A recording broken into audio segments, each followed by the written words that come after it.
One, two, three, four. Pedagogy a go go. Pedagogy go go go. Hello, and welcome to Pedagogy a Go Go, a podcast about college faculty sharing what happens in their classrooms and why. This is Season 3, Episode 2, Doing the Work and No is a Complete Sentence, and we are your hosts, Gina Turner and Tom O'Connor.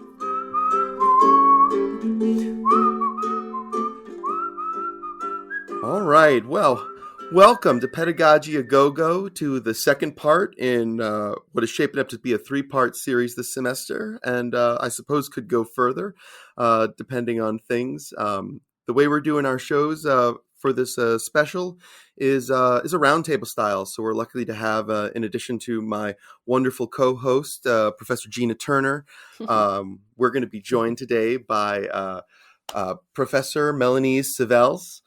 She's a professor of early childhood education here at Northampton Community College. Melenese, I know you go by Mel. Can you say a word or two about yourself, just as a means of introduction? Yes, I have been in education for at least 25 years, and I'm just training the future. Well, welcome very much to the podcast. And we have a very special returning guest from I believe it was our Table Shakers episode. It was our second episode. We're welcoming back to the show Professor Shanita Hubbard. Shanita is an adjunct professor of criminal justice and sociology here. And I know she's contributed to many publications as a writer on a lot of social and racial justice issues, which happens to be our theme of the day. So what we're doing for these podcasts is each one we're looking at a topic that right now is affecting all of our lives. And we're drilling down into that topic about how it's specifically affecting us as educators in our classrooms, be they possibly on ground in this COVID times, and very likely remote. So welcome to this podcast. I anticipate it's going to be a great conversation. Yeah, and I love what you said, Mal. You know, the children are our future, as the song goes, right? As George Benson and Whitney Houston said. Absolutely. Sure. Rest in peace, Whitney. I know. Yes. We'll have to ask Jeff to put in a little clip of my personal favorite, because I was a little girl when the George Benson version came out. So that's always been my personal favorite version of the song. But our first question really, again, as Tom mentioned, we're sort of trying to tackle, the events of the day in terms of how they affect us in the classroom. So how are you tackling issues of social and racial justice in the classroom? I'll go ahead and start with Mel on this question. Because I'm a teacher preparation program, racial injustice has always been part of the educational system. It's one of those, systemic racism type of things, and it goes kind of unsaid. It really is, it's very... It's kind of cooked into the system in a way. It's cooked into the system, but it's also in the way that we're raised. So our students don't understand the implicit and explicit biases that they already bring to the classroom. And sometimes I'm their very first encounter with a teacher who has been African American or, anyone of color. So it's something that, I intentionally kind of embed in, but not knock over the head with. I make sure that our students understand equity and inclusion, especially when it comes down to young children, because we have all different abilities. So that's one part of it, is the inclusion piece, and not just the disabilities, but also how we see each other in all of those stereotypes that we're bringing in. So we take a lot of time in those first years or first 2 years of our program to help students to understand who they are and what they're bringing to the classroom. Yeah, I think that's such a great point, what you say about their own exposure to an instructor of color. But then, of course, if they're staying in the Lehigh Valley, they're going to be teachers in classrooms where they have students of color that maybe they're going to have to learn how to interact with. for sure. Exactly. So it is, like you say, it's really built into the profession of what they're doing. So how about you, Shanita? How have you been tackling it in the classroom? Okay, well, since I teach sociology classes and political science and criminal justice, I've said to my students, I've always say this from the very beginning, that if you are about to graduate from NCC and you are a criminal justice major or sociology or political science, and you haven't discussed race in your classroom, you've been given a huge disservice.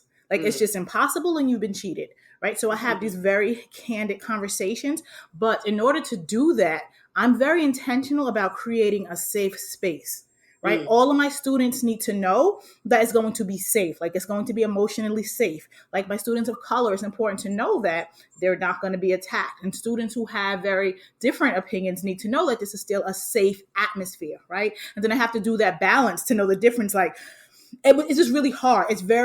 I have to be very intentional about creating that space. And I understand that. And I've learned how to do that in the physical classroom. I haven't learned how to create that safe space yet in this type of atmosphere. And I recognize that, right? So I had to adjust the way I teach really quickly because I don't feel like I've created a safe enough space to have that really critical dialogue. Like I remember during the 2016 election, and when it was really hostile, I would have Bernie supporters, Trump supporters, Hillary supporters in a political science class, and we would have amazing dialogue, and it was a safe space.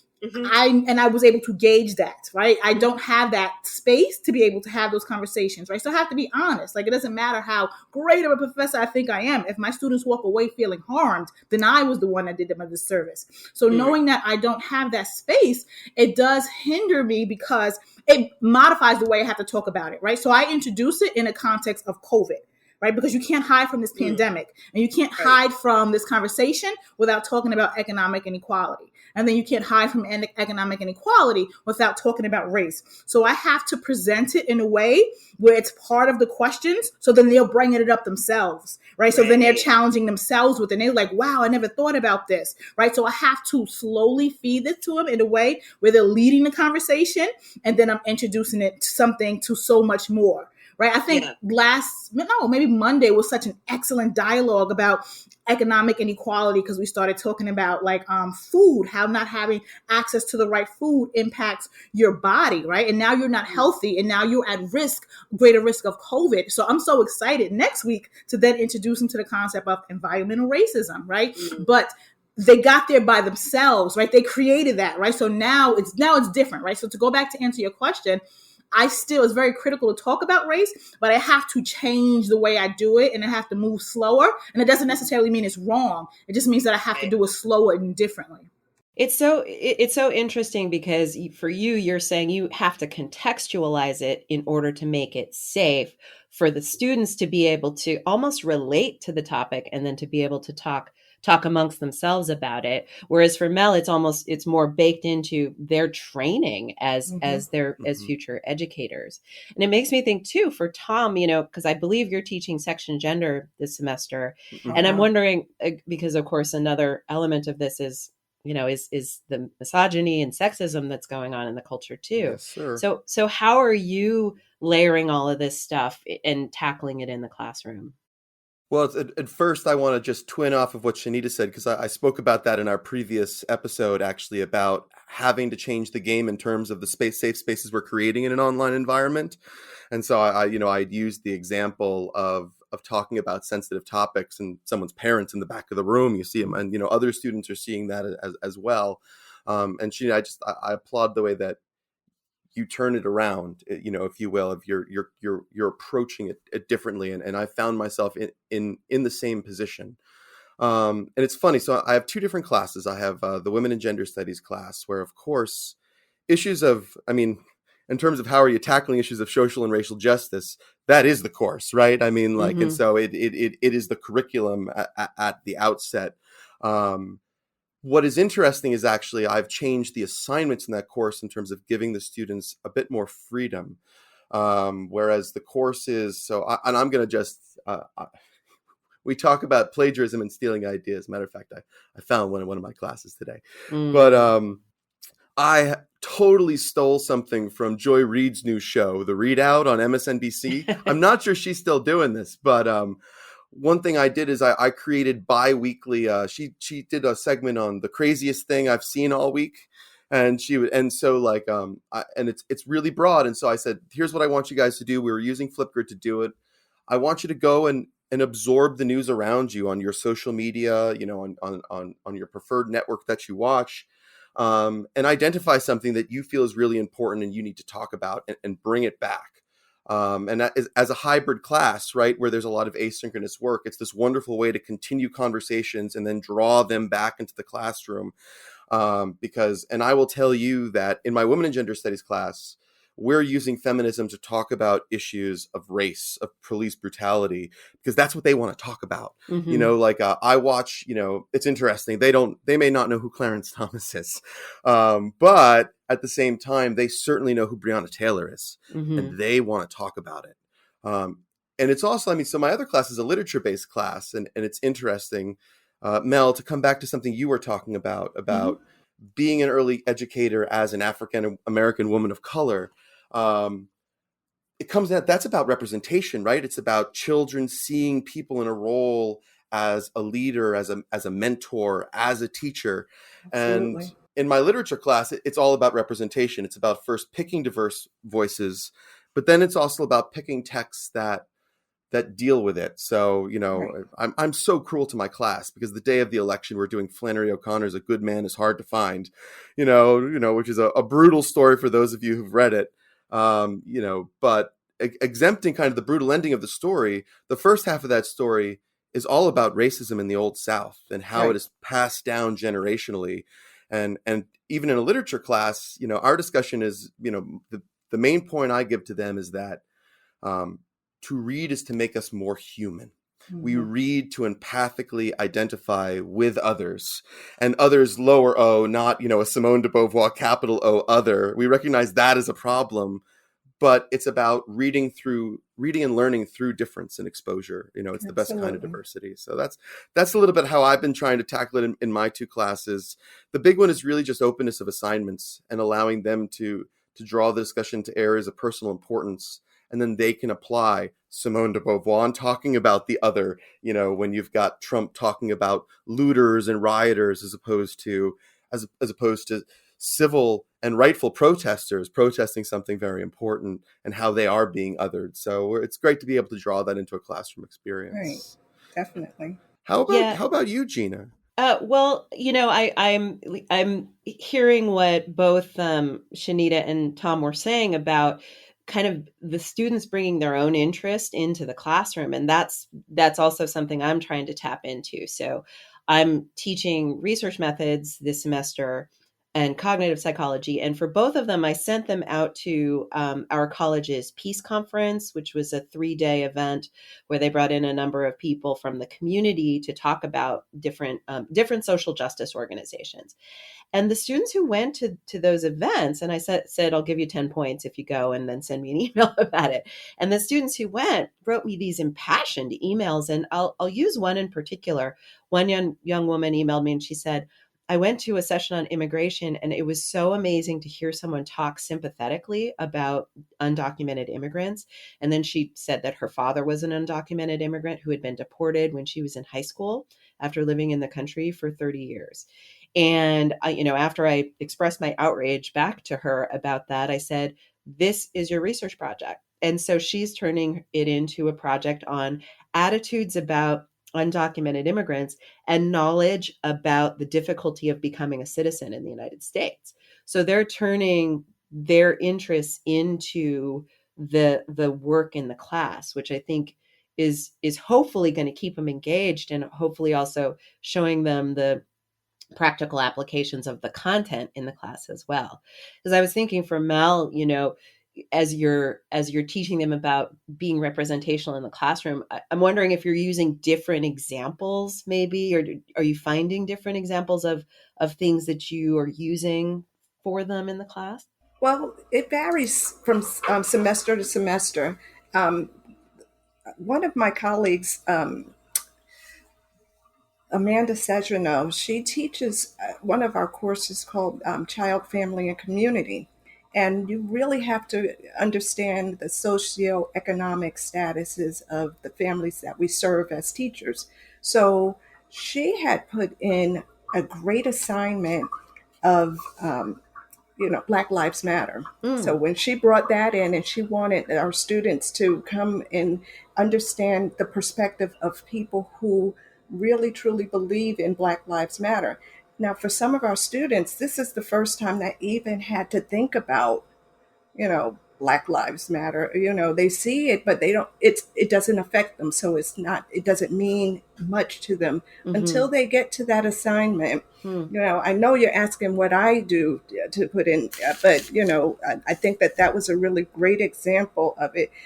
I am extremely intentional in how I bring race into our classroom, because I don't want to be the teacher that's going to beat them over the head. I shouldn't be the only one who is, waving the flag for diversity, just because I am the African American faculty member. So it is part of all of us. And, when we are doing our curriculum, and we meet as a team, Kate, Amanda, and I, we are all bringing different things to the table so that we can really present our information in meaningful ways. So when I do teach the profession course, I'm bringing up those historical moments like Brown versus Board of Education, or when Ruby Bridges had to go into a kindergarten class escorted by, guards.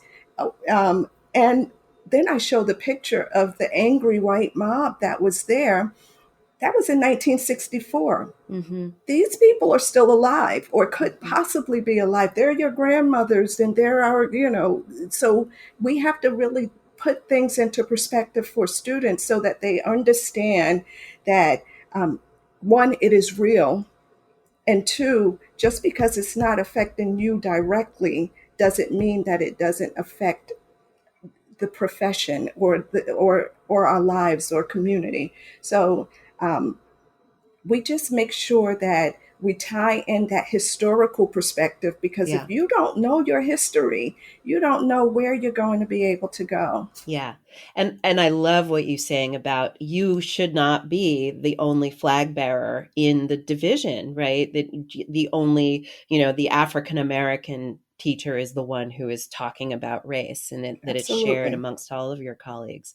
Can I piggyback off that before we move on? Yeah, I'm like nodding my head like a Bible woman, because one of my point of contentions is like I said, I teach sociology, criminal justice, juvenile justice, and I'm intentional about introducing my students to sociologists that they may not have heard of. And to believe it or not, I don't have to go very far to do that. All I have to do is tell them about a Black woman, and then they draw blank faces. I'm like, how long have you been in this major and you don't know Dr. Kimberly Crenshaw? Like, what type of feminine courses have you been taking? And it hasn't come up. So I don't say this to them, but in my head, I'm thinking my colleagues have to be more intentional about who they put on their syllabus and who they're introducing to, the students to, because to Mel's point, we shouldn't have to be the only ones waving a flag. You don't have to necessarily come to your class and say intersectionality. And you can very easily, why can't these Black sociologists be a part of your syllabus?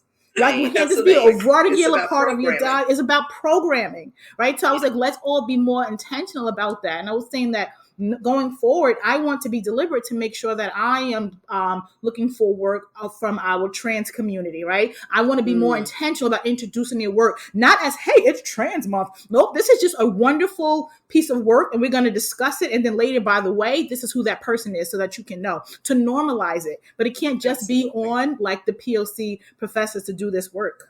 Yeah, that's beautifully said, right? That it just becomes woven into, this is the curriculum, and these people belong on the curriculum along with all of the other people who have classically been on the curriculum. So my next question for you guys, actually, you've already started talking about, which is thinking of yourself in the classroom, right? How are you personally affected by this summer of racial and social justice upheaval in the classroom? We've already sort of touched on the fact that we can't be the only ones talking about these things. So maybe I will come back to Shanita just to talk about, like, how do you feel different in the classroom because of all of this?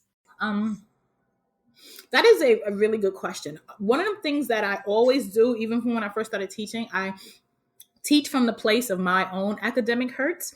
Like I've shared the story with you guys before that all through my academic career, it wasn't until I was went to an HBCU did one of my professors tell me, wow, you're a good writer. I used to always get accused of plagiarism, of cheating. And I didn't recognize it for what it was when I was much younger, right? So when I got to graduate school, I remember there was only 2 Black people in my entire program. And this one particular class, it was just me. I was the only Black person. And we're talking about race. And students were saying and it was a mixed class. I was working on my master's. They were working on their PhD. And the PhD students were saying some really awful racist crap. The professor let it fly in the name of, playing devil's advocate. And not realizing the power dynamic that was at play in that class. No one said anything. So it's just me and this guy. I've always been Shanita. So just me and this guy going back and forth for the entire class. So that experience, that's why I'm always cognizant of power dynamics and creating a safe space, right? So I took that, I always take that with me, but it's been amplified lately, to be sure to create an incredibly safe space for all of my for all of my students, period, but, particularly for marginalized students and how I approach it. So I think it's just kind of amplified the way I try to create safe spaces. But again, it's harder for me to do this online, and I can share an experience. I've some of my students, I don't even know if y'all have mastered this. I don't even know if this is okay or not, but some of my students still don't put their camera on, right? I got to the point where I just said, listen, y'all gonna have to figure this out because I'm not talking to a blink screen. So who's taking one for the team? Unless we just gonna sit here.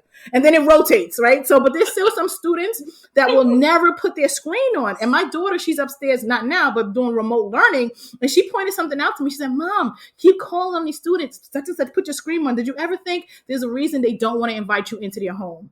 So I was like, no, I didn't. Damn, she's worse than Tom. She giving me evaluations. She be like, she's harder than you, Tom. So she's like, you keep calling on them about that. How do you think that makes them feel? You think that makes them want to come back? So I was like, so I stopped being as hard about turning the camera on. So there's some students in one of my sociology classes, I don't know their race. Right. So I was teaching, I can't remember what I was talking about, but the student raised their hand and he interjected to ask me, how do I feel about Black Americans in code switching? Now, I don't know your race, so I don't know what that means coming from a white man, right? Because that means something different coming from a white man versus coming from a Black guy, right? So I was like, this is hard space to answer. And I can't even, and half my students don't even have the camera on, so I can't tell if they what the hell is code switching? I can't tell if they lost. So it's just, dynamics like that where you don't even think about, I have to, it's harder. So I have to stop, kind of explaining, but still keeping in mind, I don't even know who's asking me. So I was like, well, how do you feel? I had to throw it back just so I could figure out this. He Black? Is that something you incorporate? So it's hard. That's so interesting. Yeah, it's just another wrinkle that we have to deal with right now, for sure, is the technological considerations. Well, with that, let me just go on with how in education is extraordinarily difficult because we're an application major.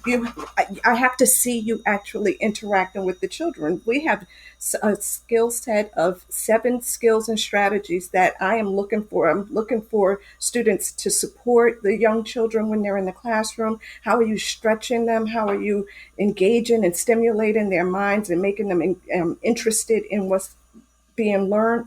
And I can't really see that from here. I have to be able to be out. We have to touch. And so my students, at one point we had them write in lesson plans and they had to record a video of them doing the lesson plan. So they were teaching their teddy bears, and that, that's not going to do it for me. I need to have, I need to see what you're doing and how that's working with the young children and whether or not you are able to do it. And I tell them to get back to the whole equity and inclusion and diversity, thinking that I tell them right away, if you think that you're better than the people that we serve, you are in the wrong profession. And I need to have a meeting with you so that we can find you a new place for you, because you're going to come across a whole bunch of diversity, things that you have never even dreamed of before. It's parents with, two moms, parents with two dads, parents who, you just don't know. If you have these things that are stumbling, or you're sitting there wondering whether or not you can figure this out, you can't, because the child is the most important piece of it. And that's just the bottom line. So I deal with it by modeling, hopefully that I'm able to connect with them online. It has taken a tremendous toll on me personally, as far as I feel like I'm working 24 hours a day. They email me like midnight, and even though I'm not answering, I'm just looking at it like they expect me to really look at this email, at midnight. Yeah. Yeah. So can I say something? But you said such a good point. I think Mel said that if you think you're better than the people you serve, that you're not.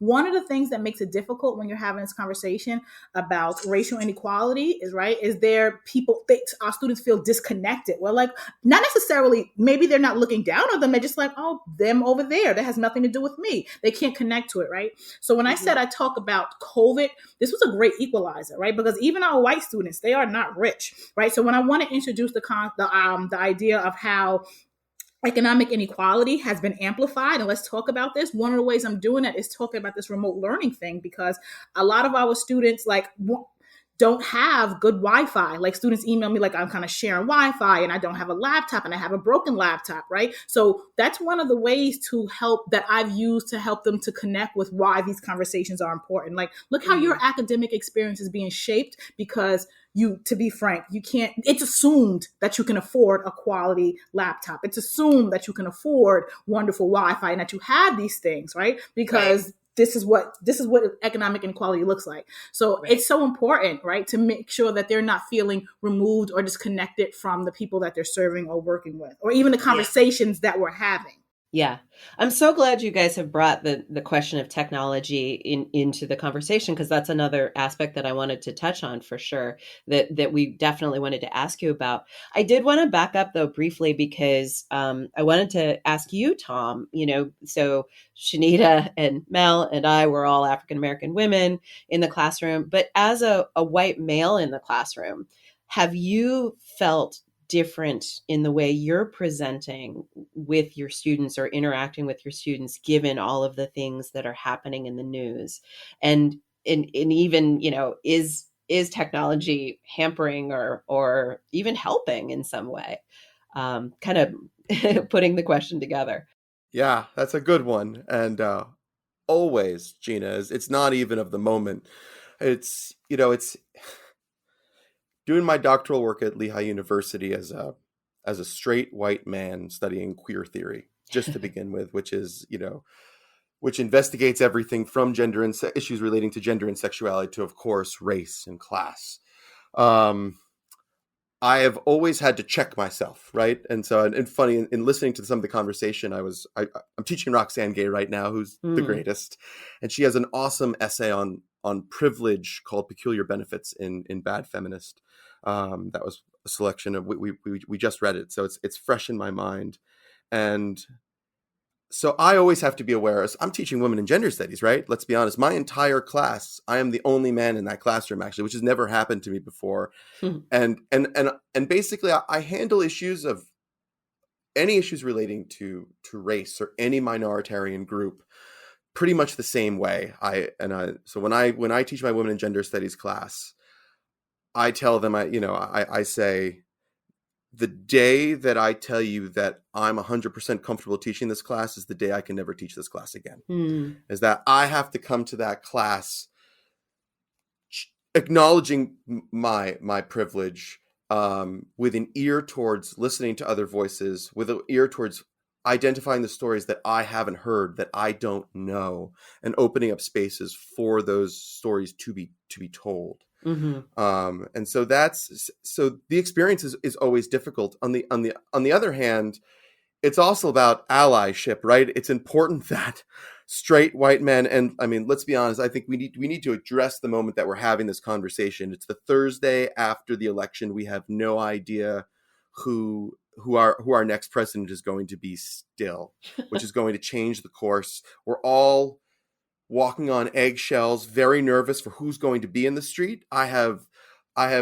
both liberal students and conservative students, and I'm closest right now to my on-ground class. If I could identify the way issues of social and racial unrest in this country are affecting me in the classroom, it's actually, I would talk about fear and anxiety, both on my part and on my students' part, is that they want to talk about it. Mm-hmm. My class shows up 15 minutes early, and we are not talking about literature for those 15 minutes. We are talking about what is going on, and and whether it's a conservative student of mine who's really worried about the left on the street, or or if it's the other way around, they're afraid.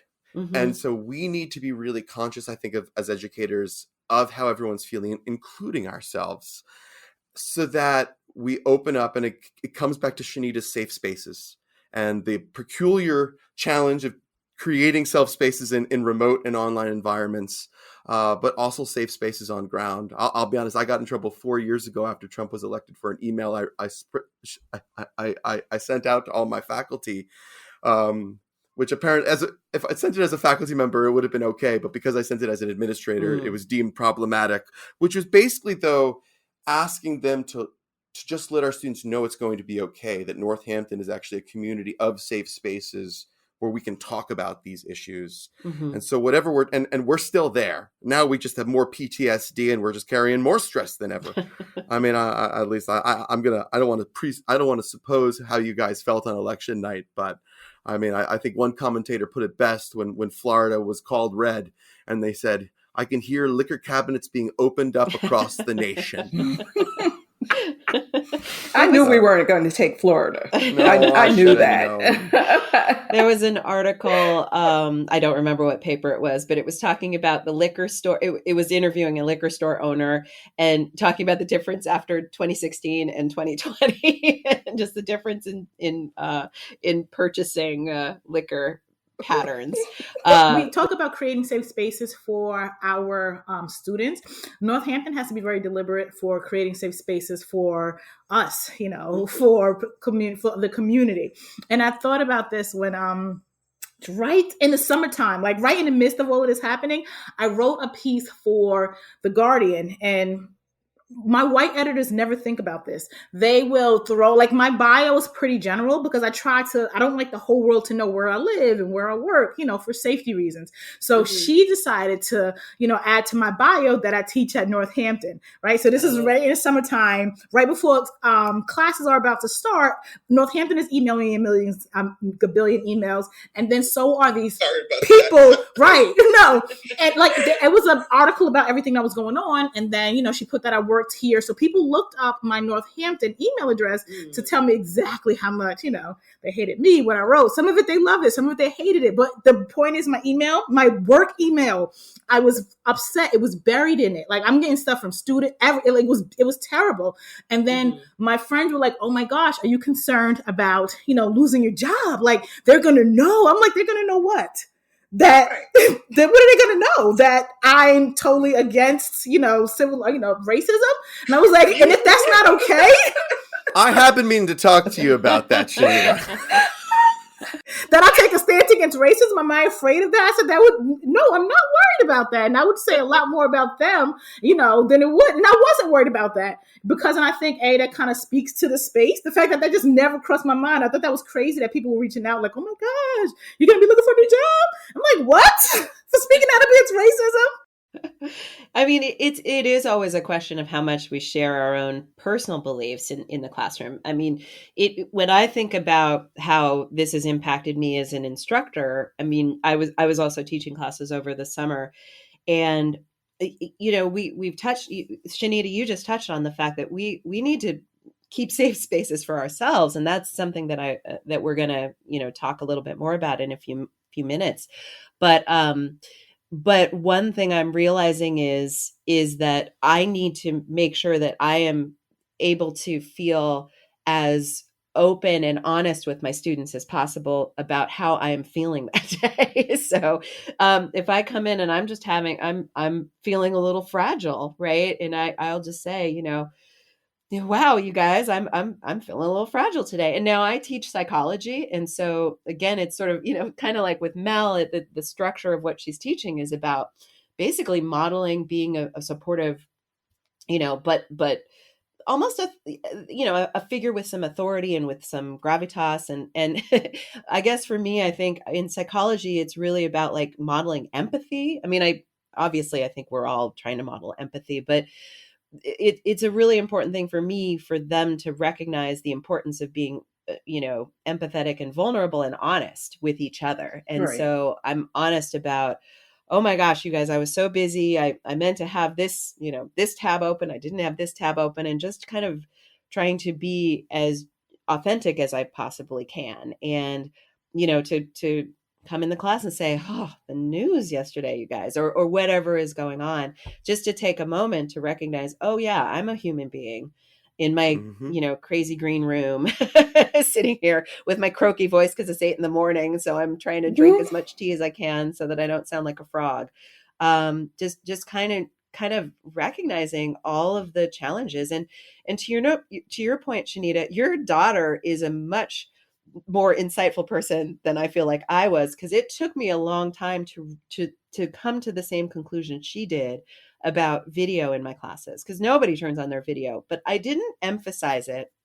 And I finally realized that I need to earn, I should say, I need to earn their trust for me to be allowed to interact in their own spaces and their environments. So I always have my video on, but I've told them, as long as you guys are interacting, because I do a lot of small group work.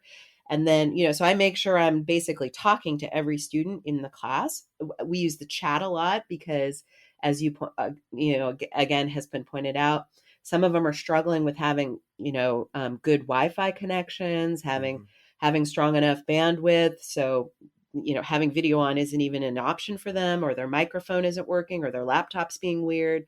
So we use the chat a ton, and we get a lot done in the chat. I mean, they can do small group stuff, and it's fantastic to see the kind of work that they can do in the chat. So I feel like we've now been able to create an environment where they do feel like we're interacting, and we're a little bit of a community, even though we're not necessarily staring at each other, no matter what we look like.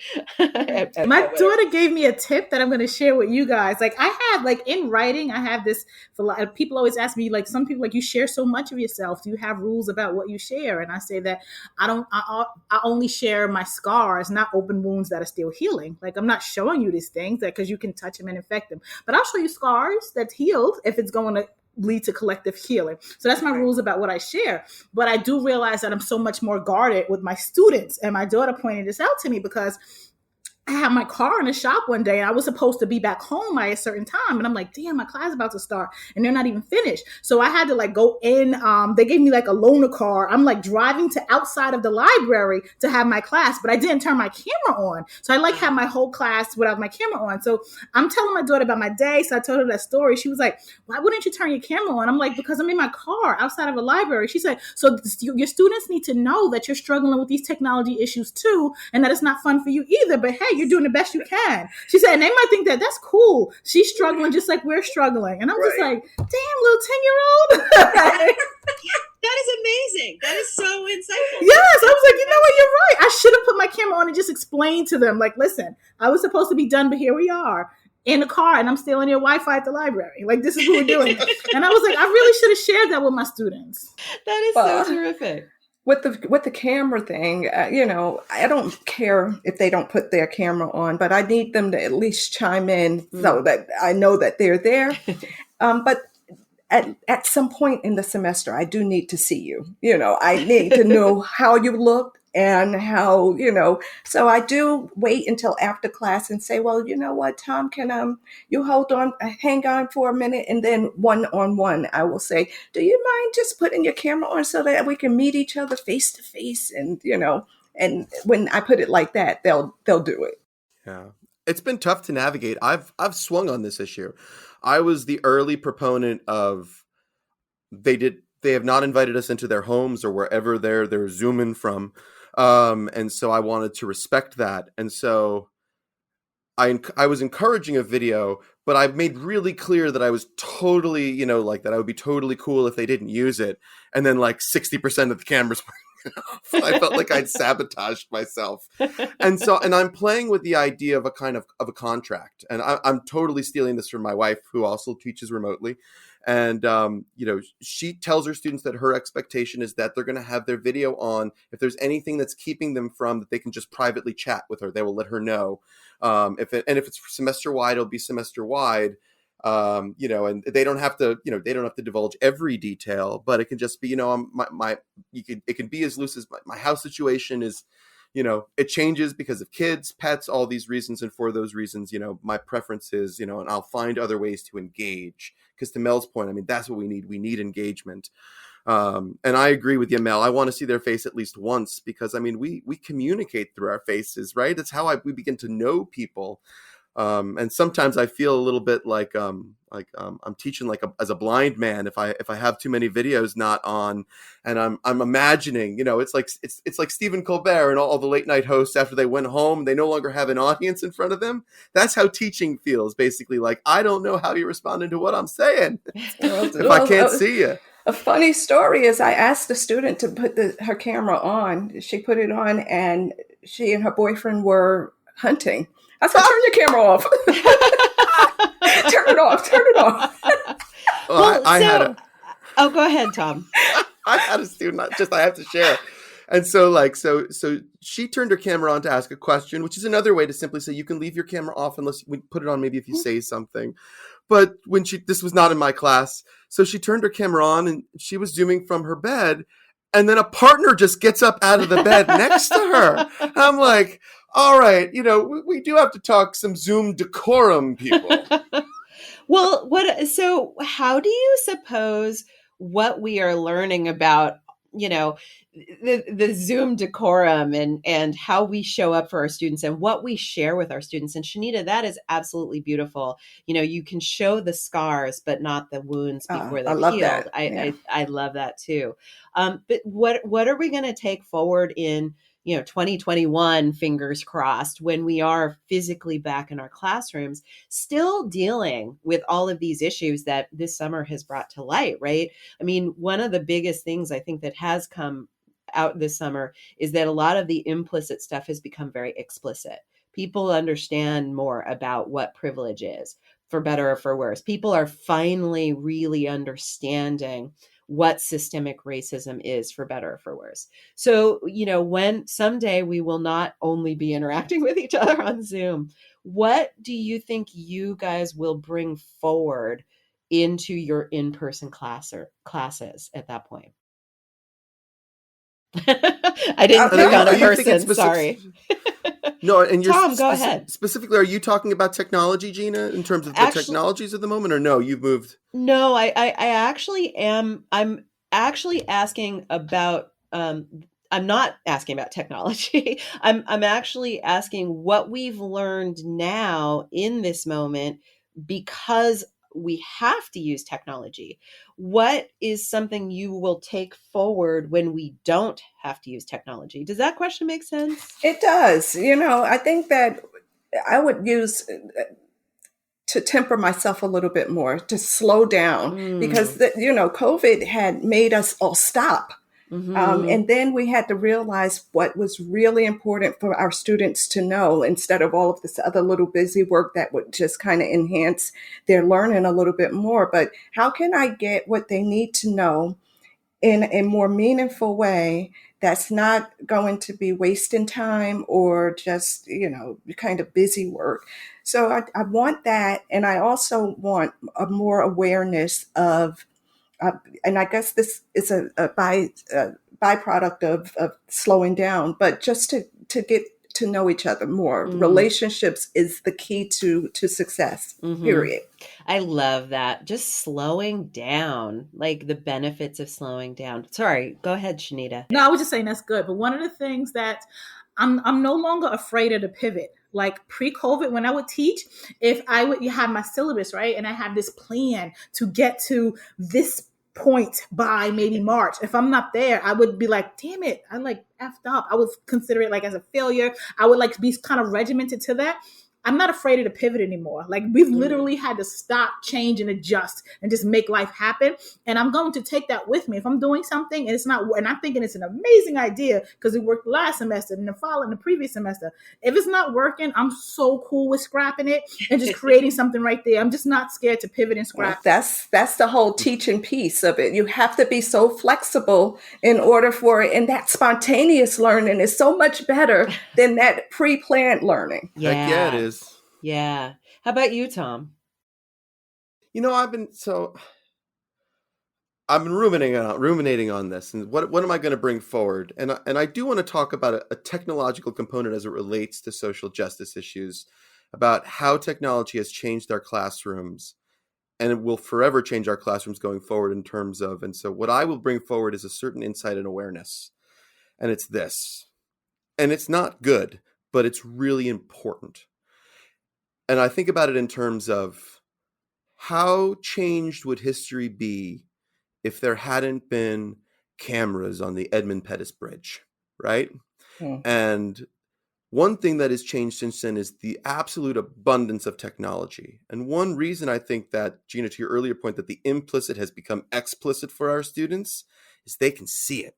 And it was all people. I mean, like, one of the best things to come out of long-standing violence against people of color by the police and others, right, is the diverse coalition of people that have come to stand up against it and what that looks like, right? So that's a positive thing.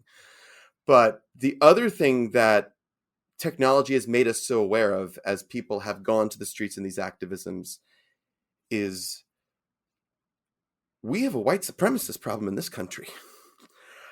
And I mean, like, we need to say it, we need to label it, and we need to act and teach accordingly, because for a long time we pretended that we were over that. You know what I mean? It was the Klan, that was Jim Crow South, right? And there may not be hoods in the streets, but there is a white supremacist movement afoot in our country, and I think I can say that objectively, without pushback from most people, most. Well, but so coming back to being, to Gina's question, the challenges of teaching issues related to race or gender and sexuality as a white male, right? Like, well, now I'm teaching as a white male where my allyship is more important than ever, right? And building new coalitions across difference is more important than ever.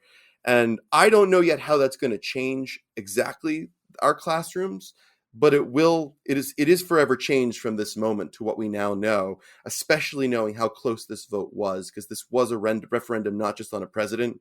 This was a referendum on racism in this country. Oh my God. Can I please say something? I'll try to be really quick. Yes. We got to continue to have open dialogue about what allyship look like. I hate that word. I'm like, no, roll up your sleeve, be a co-defender, get to work. What does work look like in an academic setting? It looks like your white peers having these complicated conversations in their classroom. So like Mel said, we're not the only people saying this, right? And I think back to last semester, obviously, this was before a lot of this stuff happened, but not before it existed, right? So I'm in this documentary that's speaking about sexual violence against Black women, and so that the school was really supportive, right? And they were like, "Oh, this is great."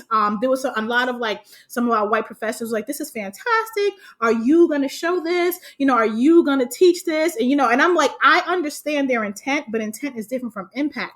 And I'm like, you can also teach this if you're not familiar. Do the work. Watch the film, roll up your sleeves, do some Googling, talk to me, teach it in your own class, right? You can do this too, because asking me to do this and be the whole, this brown professor to come around teaching all of this, you're exhausting me, right? And you think you're an ally, but you're making me more tired. So allyship looks like you doing the work too. Do the work, because when you don't do the work, you make it extra harder and heavier to lift for your other Black professors, right? So that's I love that Tom is teaching Roxanne Gay. It's making my Black feminist heart leap that he's a white man doing this. Seriously, normalize this, do the work, get familiar with it, because that's what allyship looks like in our period, but especially in academia, it looks like our white professors doing the work too. I think that's again, I'm so glad you emphasized that. And, again, that the work needs to be shared. And some of the most, the missing conversations are white allies with other white allies. And to be able to talk about their new understanding or to be able to share their understanding from similar perspectives. I was in a meeting the other day, and a white colleague shared that she found it hard to imagine how we could do diversity hiring at the same time as finding good candidates. And it was just really stunning to me to hear, but I would have never heard that had these conversations not be bubbling up. So it's an opportunity to explain and to give a little more understanding. But in the moment, I personally was absolutely exhausted. I couldn't bring myself to answer the question. And thank goodness another colleague actually did. And it was great to be able to see that those are conversations that can happen out, Right. That are not only driven by people of color. And that's one of the important pieces of allyship, is not just read a book, but talk about the book that you have read with other white people. Right. And also make connecting the dots. We're talking a lot about racial unrest, right? And how we bring it into our classrooms. But there's something else going on in academia. Maybe that's a whole nother discussion for another podcast. But there's been a slew of these white professors pretending to be people of color, holding high-ranking positions in academia, right? In the fields where I don't get it. You have amazing people like me who are just adjuncts who can't climb the ring, but you have these white professors pretending to be Black or, Puerto Rican, teaching these things and excelling. Specifically happen in academia, that's a problem. That's a conversation. So at some point we can be like, oh, we want to have these conversations with our students and don't be afraid, but we're being intellectually dishonest at best if this conversation isn't happening in academia. At best. At best. Yeah, right. Well, I actually, this was kind of great. I wish anyone listening to this could see all the energy that I'm seeing in the Zoom squares, because we all got very energized talking about this last bit of material. And so I actually want to come back to something that Shanita had brought up, which is, how are we taking care of ourselves? And this was the quote that I used on our last podcast. And I just think it's so beautiful. It's from Audre Lorde. And she says, caring for myself is not self-indulgence. It is self-preservation. And that is an act of political warfare. So when I frame the question of how are you engaging in self-preservation, I am saying that is crucial. It's not frivolous. It's not, pampering yourself, but it is finding ways to ready yourself for the next steps and the next battles. So I will come to Mel. Mel, how are you engaging in self-preservation? For the record, since this is an audio medium, thank you, Mel. That looked like a really good red wine that you just held up the bottle. I love it. Well, what I have been doing, really, besides the wine, I started walking. I started walking around the neighborhood and, just taking in the air and just looking and just seeing, literally being able to see my surroundings and be very thankful for what I do have. That's great. Exactly. Just this, it's a small thing that we can do. Just take a walk, take a notice of our surroundings. And that's, we can all take a few minutes to do something like that, after we've had the glass of wine. After the wine, everything looks so much better after the wine. How about for you, Shanita? I implemented some strategies that are so helpful. One, I use no as a complete sentence. That's it. Like I don't, that's awesome. Feel a need to explain myself. I say no so much. My editor from The Guardian hit me up. I was telling Tom this at like 7 a.m. one day. Was like, you want to write about the election and if Kamala? No, that's it. That's it. No, I just say no a whole lot more. And then the second thing I did, which is like super helpful, I have an email address, obviously for Northampton, my personal one, and then one for like my writing career. The only one that's on my phone is my personal one. That's it. Because if I see it at 11 o'clock at night, I'm going to respond to it at 11 o'clock at night. And I'm going to be working 24 hours. So now I have a very specific time where I check my email, but they're not on my phone. No one is getting 24-hour access to me. That's crazy. Boundaries. I can't believe I lived like that before. So Yeah. Nope, absolutely not. N-O. Period. N-O, period. Excellent. And Tom, have you come up with anything? Poor Tom. So on our last episode of the podcast, Tom I just said I was bad at self-care. I'm not great. I do struggle. Like, I tend to make more work. And so, like, and I'm done. I've done, in the 2 weeks since we last recorded, I have done no home projects that I can think of. So that's a win. But there is another thing that I'm doing. And I've been doing it more, and I don't know how conscious this was, and I want to make it more conscious. And maybe it's but I'm answering hate with love. And what I mean by that is, like, I am trying to do, like, my own self-care as a form of caring for and supporting and promoting others. And I'll give an example. I'm going to do it right now on the show. I'm going to and I'm just going to promote, like, an awesome student who wrote this amazing thing in my class just because I saw it this morning. And I wrote her, an email letting her know how awesome what she wrote was. And she used, and there's an Audre Lorde connection here, Gina, that you will appreciate. This is my student Chanel in my Women and Gender Studies class. Hi, Chanel. You're awesome. And she wrote this incredibly moving paper about police brutality and the current activisms in the street and the fear that goes along with that and the desire for change. And she used Audre Lorde's "The master's tools will never dismantle the master's house" to make this compelling argument that the violence and the looting that we've seen in some small areas, right? It's been way overemphasized by the news. Most of the protests have been lawful and peaceful. And we do need to address anger and also make a space for righteous anger. We need that too, right? But it was such a beautiful sentiment. And she was nervous. She sent me an email like, this was, and it was a tough. I asked my students to apply feminist theory to other things. So here she is, doing that exceptionally well. And so I just want to say that moved me. And I mean, like, and it's those shout outs, those moments. It's representing those voices that we need to represent and telling the stories we need to tell. And so I can show that love here towards a student. I can hopefully show it to you guys by hopefully, cracking a joke and trying to be a generous interviewer.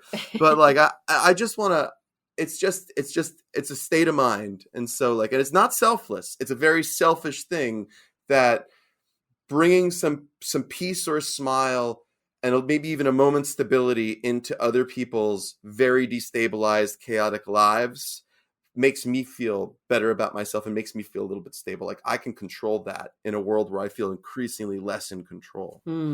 So that's my act of self-preservation. That's great. And yay. What's her name, your student?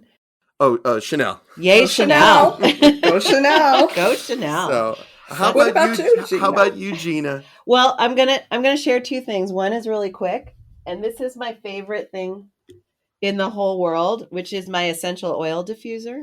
Oh. And I thought that was a bottle of Chianti. Exactly. No, that's over here. And you can see it changes color. It cycles through colors. And it's got jasmine oil in it right now. And I am always got this blasting in the office whenever I'm in the office. But the other thing is that I feel incredibly grateful for is that I'm teaching yoga on Tuesday nights through Zoom. And it's going actually surprisingly well. I'm having fun with it, but I started making a playlist based on the theme of the class each week. So I make a little playlist in Spotify. And this past week's class, it was Tuesday. So it was election day and the theme was power. And so then I just pull in a bunch of songs, the length of, because I normally play music in my yoga classes, but it's hard to do that on Zoom. So I just tell them, if you want to, go to Spotify and play it in the background while we have our yoga class. But I have so much fun putting these playlists together. And then I end up like dancing around the house to them for the rest of the week. You know, I'll be like, oh, I'm going to put on that power playlist again. And it's got Nina Simone's Sinnerman. And she, of course, just goes, power. She just yells power in that song. And then there is another song that's called Nina Cries Power. So I was really pleased with that. I'm trying to do the piano thing. Power. I love me some Nina Simone. Yeah. So music is... where you come to. We're going to get sued by someone for copyright. Oh, Tom, exactly. We haven't been sued yet for our theme song. So. Hey, we're going to be blowing up. No, then the feds will come calling. All right, well, I just want to, we have to wrap, but this has been such a pleasure. I can't, this has been an incredibly fast-moving hour. I want to thank both Mel and Shanita, both. You guys have been such lovely guests. Thank you guys. And I'm going to take a lot of this conversation with me. And Shanita, I'm whole. I am, just as I stole Joy Reid's bit off her show, I'm stealing that whole scar open wound thing. I love that. Beautiful. What a great analogy. You got to turn that into something. I'll put it in my book. Please do. It needs to be there. But this has just been so fun talking to you. I actually feel healed from this conversation today. Right. So. This was really good. This is my first time having this with my peers at Northampton, and this feels really good. We need to be doing this more then. Yes. This was really awesome. Start a movement. Well, I thank you, and thanks to our audience. We're going to be recording in 2 weeks, and our next podcast, God willing, we'll know who our president is by then. But we are tempting fate by making the topic of our next podcast the political atmosphere. So you will almost certainly want to tune in for that. And with that, we bid you all well, and thanks for listening.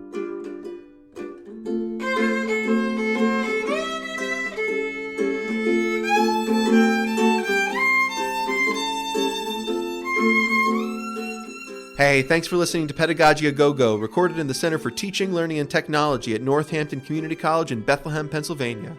Our podcast daydreamer/showrunner is Kelly Allen, and Pedagogy A Go-Go is produced by Jeff Armstrong. If you've got any questions, please send them to pedagogyagogo@gmail.com. Our social media handle is at pedagogyagogo, and you can stop by our website at www.pedagogyagogo.com for copies of podcast transcripts, guest assignments, and other useful tidbits. Keep in mind there are no hyphens or dots in any of the above web addresses. Until next time, this is Gina and Tom saying, take care and teach well.